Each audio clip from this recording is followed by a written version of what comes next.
Assalamualaikum warahmatullahi wabarakatuh. Saya dari kelompok 1 akan memperkenalkan diri saya. Nama saya Muhammad Thorik Nur Rahman. Saya Vigo Akbar Isdian Putra. Saya Agus Wedi Wirahadi Kusuma Akan menjelaskan tentang anak di bawah umur. Sekian, simak video berikut.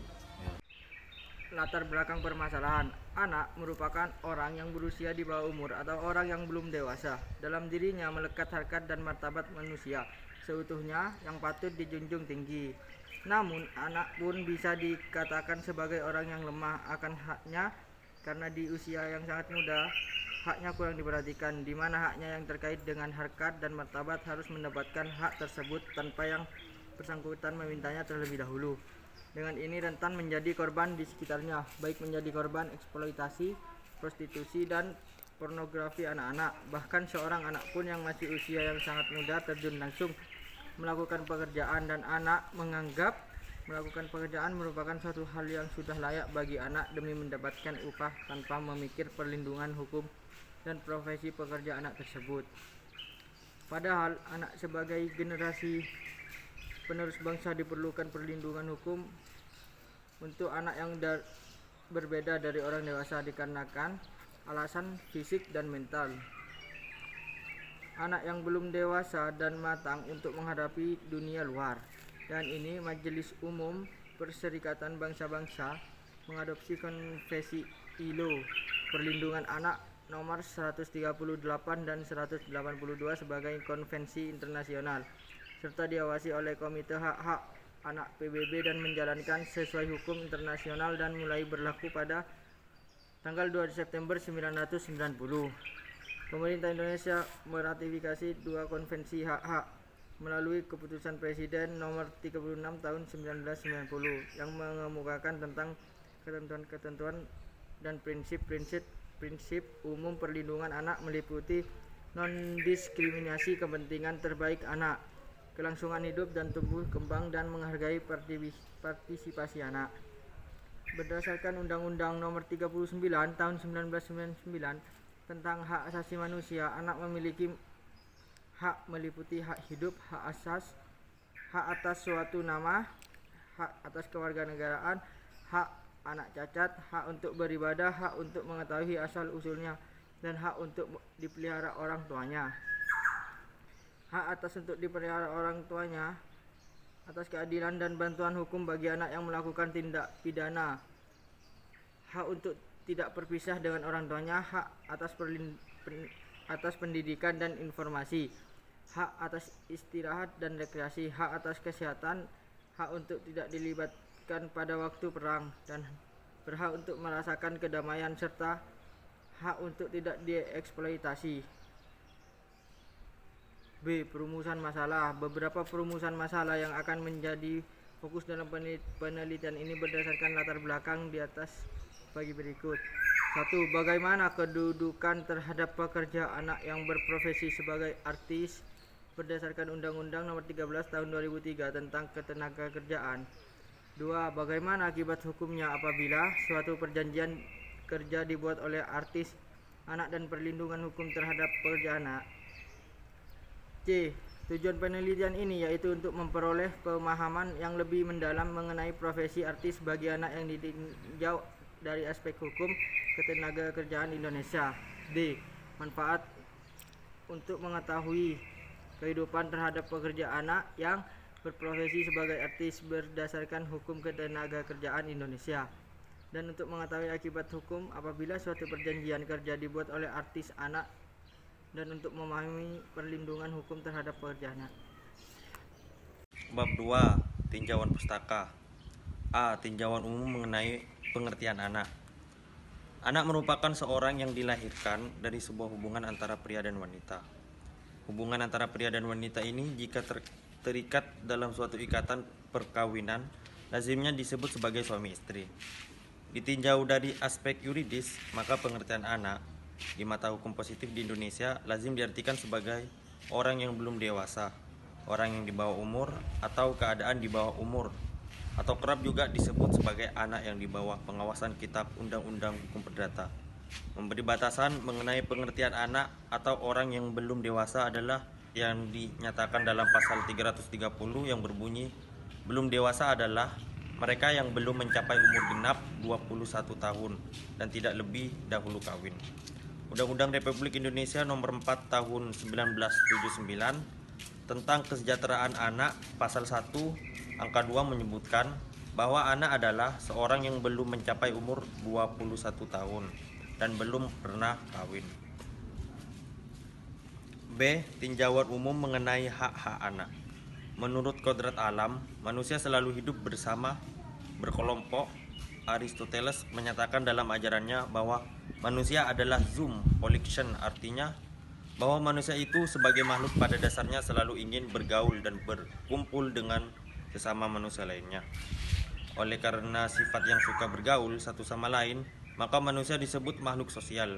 Sebagai makhluk sosial, manusia tidak dapat dipisahkan dari masyarakat. Karena manusia lahir, hidup, berkembang, dan meninggal dunia di dalam masyarakat. Adapun yang menyebabkan manusia hidup bermasyarakat ialah adanya dorongan kesatuan biologis yang terdapat dalam naluri manusia. Misalnya, hasrat memenuhi keperluan makan dan minum, hasrat untuk membela diri, dan hasrat untuk mempunyai keturunan. Eksistensi sebagai makhluk sosial menghendaki adanya jalinan atau hubungan antara sesama, hidup berdampingan dan saling membutuhkan satu sama lain. Bab 3. Pembahasan. Anak di bawah umur adalah bagian dari generasi muda bangsa sebagai salah satu sumber daya manusia yang merupakan potensi dan penerus cita-cita perjuangan bangsa, yang memiliki peran strategis dan mempunyai ciri dan sifat khusus, memerlukan pembinaan perlindungan dalam rangka menjamin pertumbuhan dan perkembangan fisik, mental, sosial secara utuh dan seimbang. Anak yang masih memiliki perlindungan undang-undang dalam pasal 1 ayat 1 undang-undang ini menjelaskan tentang pengertian anak adalah seseorang yang belum berusia 18 tahun, termasuk anak yang masih berada di dalam kandungan, sehingga anak yang belum dilahirkan dan masih di dalam kandungan ibu menurut undang-undang ini telah mendapatkan suatu perlindungan hukum. 2. Anak nakal adalah anak yang melakukan tindak pidana atau melakukan perbuatan yang dinyatakan terlarang bagi anak, baik menurut peraturan perundang-undangan maupun menurut peraturan hukum lain yang hidup dan berlaku dalam masyarakat bersangkutan. 3. Anak terlantar adalah anak yang berdasarkan penetapan pengadilan ditetapkan sebagai anak terlantar. Periode pueral. Usia antara 5-11 tahun disebut sebagai masa latensi atau masa terikat. Pada periode ini macam-macam potensi dan kemampuan anak masih bersifat tersimpan atau belum berkembang, maka akhir masa latensi itu disebut sebagai masa pueral atau pra-pubertas. Beberapa ahli mengemukakan bahwa usia 12-15 tahun merupakan masa pueral. Masa pueral atau masa pra-pubertas ini ditandai oleh berkembangnya tenaga pada fisik yang melimpah. Pada fase pra-pubertas atau pueral terdapat pula gejala melemahnya ikatan-ikatan afektif dengan orang tua. Maka pada anak puber ini timbul peningkatan dari 1. Rasa tanggung jawab, 2. Rasa kebebasan, dan 3. Egonya. Pada usia pueral ini juga timbul kecenderungan untuk melakukan perbuatan yang hebat-hebat. Namun perasaan hidup positif kuat ini juga sering membawa anak muda pada aktivitas mengasingkan diri, yaitu menjauhkan diri dari kekuasaan orang tua, lalu menggerombol dengan kawan-kawan sebayanya dalam usaha mendapatkan pengakuan terhadap dirinya, khususnya dengan maksud mendapatkan dukungan fisik dan dukungan moral dari kawan-kawan sebayanya. Fase pueral ini sama halnya dengan fase remaja menurut Konopka Pinukas 1976. Masa remaja ini meliputi remaja awal 12-15 tahun, madya 15-18. 2. Persamaan dan perbedaan terkait dengan batasan umur anak dalam pertanggungjawaban pidana di Indonesia dan Inggris. Terkait dengan batasan umur pertanggungjawaban pidana anak di Indonesia dan Inggris dapat dilihat dari prinsip-prinsip yang dianut kedua negara yang mengacu pada Konvensi Anak PBB, yaitu tentang kesejahteraan anak, kepentingan terbaik bagi anak dan hak untuk hidup. Di Indonesia mau di Inggris juga sama menerapkan konsep diversi bagi anak dalam pemberian sanksi terhadap anak yang di bawah usia 12 tahun. Di Indonesia menerapkan tindakan kepada anak tersebut. Apakah anak tersebut dikembalikan kepada orang tua? Pemerintah dalam bentuk dididik di lembaga pendidikan maupun sosial. Sedangkan di Inggris, anak di bawah usia 10 tahun yang melakukan tindak pidana dilakukan penghapusan tindak pidana. Perbedaan sistem hukum menjadikan pemberian sanksi terhadap anak antara di Indonesia dan Inggris menjadi berbeda. Berikut saran. Sesuai dengan hasil analisis hukum pembahasan dan kesimpulan, maka disarankan 1.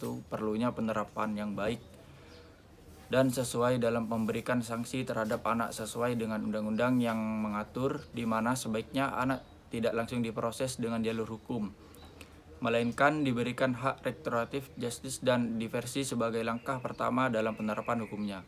Perlu dibuat suatu lembaga khusus dalam menangani anak yang melakukan peristiwa pidana, seperti pengadilan khusus untuk anak yang melakukan tindak pidana agar tidak digabungkan dengan lembaga permasyarakatan orang dewasa. Perlunya suatu batasan usia yang tepat terhadap anak, tidak berbeda-beda seperti pada KUHP dan Undang-Undang Nomor 11 Tahun 2012 berbeda pada pembatasan usianya. Di Inggris, sebaiknya usia pertanggungjawaban pidana anak dinaikkan menjadi 12 tahun sesuai dengan Komite Konvensional tentang Hak Anak 1989 karena kesimpulan. Berdasarkan hasil dari pembahasan dan analisis hukum yang telah dilakukan, yaitu dasar hukum pembatasan umur anak dalam pertanggungjawaban pidana di Indonesia dan Inggris. Di Indonesia, anak juga bisa melakukan perbuatan yang berbahaya, sehingga anak dapat menjadi pelaku bagi suatu peristiwa pidana, bukan hanya menjadi korban atau saksi. Anak menurut pasal 1 angka 3 Undang-Undang Nomor 11 Tahun 2012 tentang Sistem Peradilan Pidana Anak. Anak adalah anak yang telah berusia 12 tahun tetapi belum berumur 18 tahun yang diduga melakukan tindak pidana. Dasar penetapan batas umur anak dalam pertanggungjawaban pidana di Indonesia yaitu mulai dari usia 12 tahun tetapi belum berusia 18 tahun. Didasarkan pada putusan MK nomor 1 PUU 8 2010 yang dalam pertimbangannya menyebutkan bahwa perlu menetapkan batas umur bagi anak untuk melindungi hak konstitusional anak, terutama hak terhadap perlindungan